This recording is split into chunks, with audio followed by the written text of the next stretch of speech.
नमस्कार, सुलगता सवाल देख रहे हैं आप और मैं हूं आपके साथ दिव्या सिंह।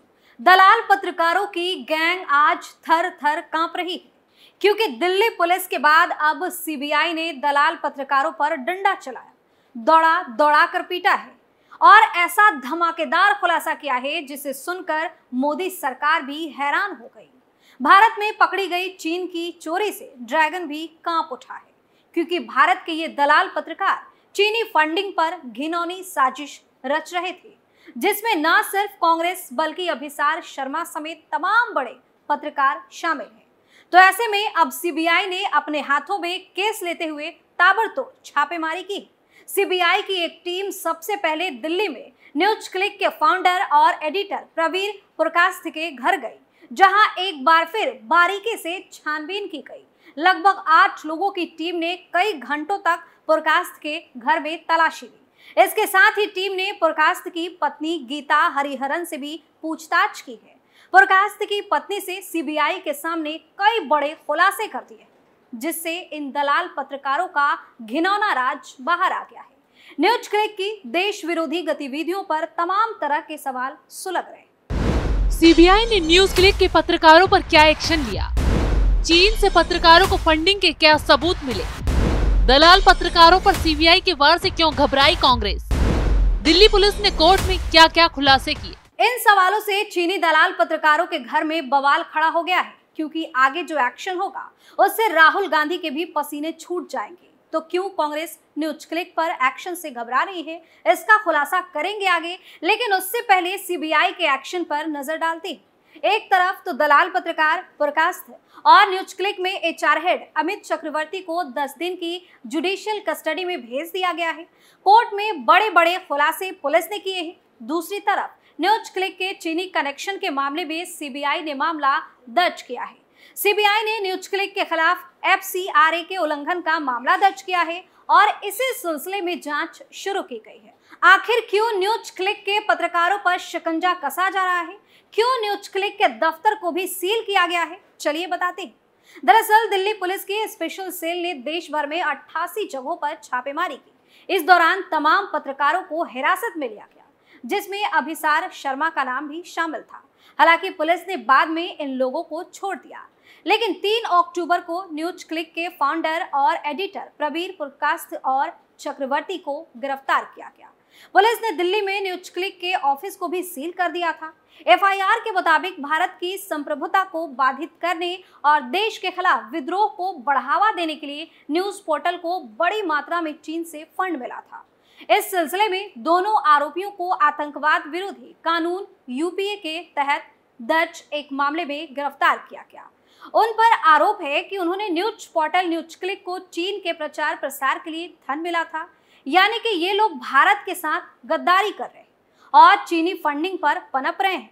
इनका मेन टारगेट कोई और नहीं बल्कि मोदी सरकार है, क्योंकि चीनी फंडिंग को इन दलाल पत्रकारों ने किसान आंदोलन में इस्तेमाल किया ताकि किसानों को भड़काकर खालिस्तानियों को आगे कर देश के माहौल को बिगाड़ सके, मोदी सरकार के खिलाफ बवाल करवाया जा सके। इसके बाकायदा सबूत भी मिले। इसी तरह के कई और प्रोटेस्ट में भी इन चीनी दलाल पत्रकारों की हिस्सेदारी रही। इसकी आड़ में चीन से मोटी रकम इन दलालों को मिली। खैर, अब जांच एजेंसियों के नजर से इन दलाल पत्रकारों का बचना मुश्किल है। वहीं अब न्यूज क्लिक के खिलाफ सीबीआई सहित 5 एजेंसियां जांच कर रही हैं। सबसे पहले दिल्ली पुलिस की स्पेशल सेल ने एफआईआर दर्ज की थी। उससे पहले Delhi police economic office wing, प्रवर्तन निदेशालय और इनकम टैक्स डिपार्टमेंट इस केस से जुड़े अलग अलग मामलों में जांच कर रही थी। इसी के साथ अब सीबीआई ने न्यूज क्लिक के खिलाफ फॉरेन कंट्रीब्यूशन रेगुलेशन एक्ट के तहत केस दर्ज किया है।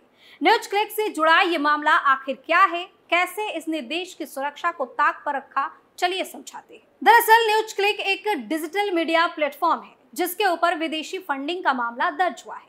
कुछ दिन पहले भारतीय जनता पार्टी ने चीन का साथ देकर भारत में माहौल खराब करने का आरोप लगाया था। स्पेशल सेल से पहले ईडी भी छापेमारी की कार्रवाई कर चुकी है। ईडी ने जानकारी दी थी कि न्यूज क्लिक को विदेशों से लगभग 38 करोड़ रुपए की फंडिंग हुई थी, जिसके बाद बीजेपी ने आरोप लगाया था कि साल 2005 से 2014 के बीच कांग्रेस को भी चीन से बहुत सारा पैसा मिला है। इतना ही नहीं, एक रिपोर्ट में बताया गया था कि न्यूज क्लिक को विदेशी फंडिंग से 38 करोड़ मिले थे। ये पैसा कुछ जर्नलिस्ट में शेयर हुआ था। इसी खुलासे के बाद ये पत्रकार जांच एजेंसियों की रडार पर आ गए। इसी के साथ दिल्ली पुलिस ने एफआईआर में क्या आरोप लगाए हैं, चलिए बताते हैं। दिल्ली पुलिस की एफआईआर में क्या आरोप? न्यूज क्लिक पर चीन समर्थक प्रोपेगेंडा फैलाने के लिए पैसे लेने का आरोप, भारत की संप्रभुता बिगाड़ी और लोगों में देश के खिलाफ असंतोष पैदा किया, 2019 लोकसभा चुनाव के दौरान चुनावी प्रक्रिया को बाधित करने का आरोप, people's alliance for democracy and secularism के साथ साजिश रची, भारत के नक्शे में कश्मीर, अरुणाचल प्रदेश को विवादित क्षेत्र के रूप में दिखाने पर चर्चा। दिल्ली पुलिस की जांच में देश विरोधी इस एजेंडे का खुलासा हो चुका है। अब बारी सीबीआई के खुलासे की है। सीबीआई जल्द इन दलाल पत्रकारों का हिसाब करेगी। देश में रहकर देश के साथ गद्दारी करने का हिसाब इनसे लेगी।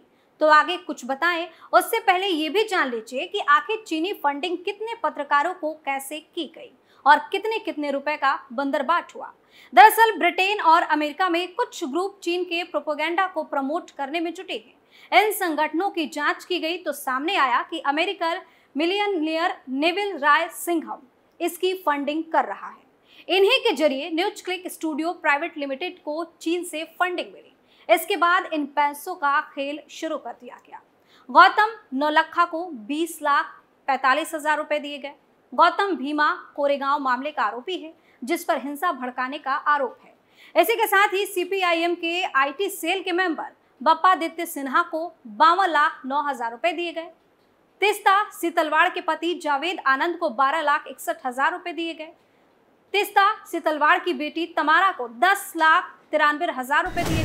पंजाय गुहा ठाकुरता को 40,04,000 रुपए दिए गए। इसी के साथ ही अभिषाक शर्मा को 54,69,000 रुपए दिए गए। सबसे बड़ा खुलासा तो ये हुआ कि न्यूज क्लिक ने एफडीआई के जरिए काला धन चीन से लिया।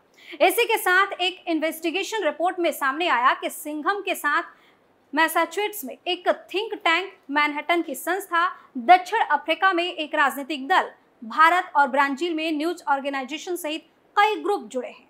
इनके पास अरबों डॉलर के साधन हैं। सिंघम शिकागो में सॉफ्टवेयर कंसल्टेंसी कंपनी थॉटवर्क्स चलाते हैं। इससे एक भारतीय न्यूज वेबसाइट भी जुड़ी है। 69 साल के सिंघम शंघाई में बैठते हैं। वहां उनका नेटवर्क यूट्यूब पर एक शो चल रहा है। इसके लिए शंघाई का प्रोपेगेंडा विभाग भी कुछ पैसा देता है। इसी के साथ जब ये मामला संज्ञान में आया तो बीजेपी सांसद निशिकांत दुबे ने लोकसभा में न्यूयॉर्क टाइम्स रिपोर्ट का हवाला देकर न्यूज क्लिक को मिलने वाली चीनी फंडिंग का मुद्दा उठा दिया था। केंद्रीय मंत्री अनुराग ठाकुर ने भी एक प्रेस कॉन्फ्रेंस में आरोप लगाया कि कांग्रेस, चीन और विवादित न्यूज वेबसाइट न्यूज क्लिक एक ही गर्भनाल से जुड़े हुए हैं। राहुल की नकली मोहब्बत की दुकान में पड़ोसी सामान साफ देखा जा सकता है। चीन के प्रति उनका प्रेम नजर आ रहा है। वो भारत विरोधी अभियान चला रहे हैं और जब बार बार मोदी सरकार ने चीन पर एक्शन भी लिया तो राहुल गांधी चोरी छुपे चीनी प्रतिनिधियों से मिलने चले गए, या यूं कहें कि मिलते नजर आए।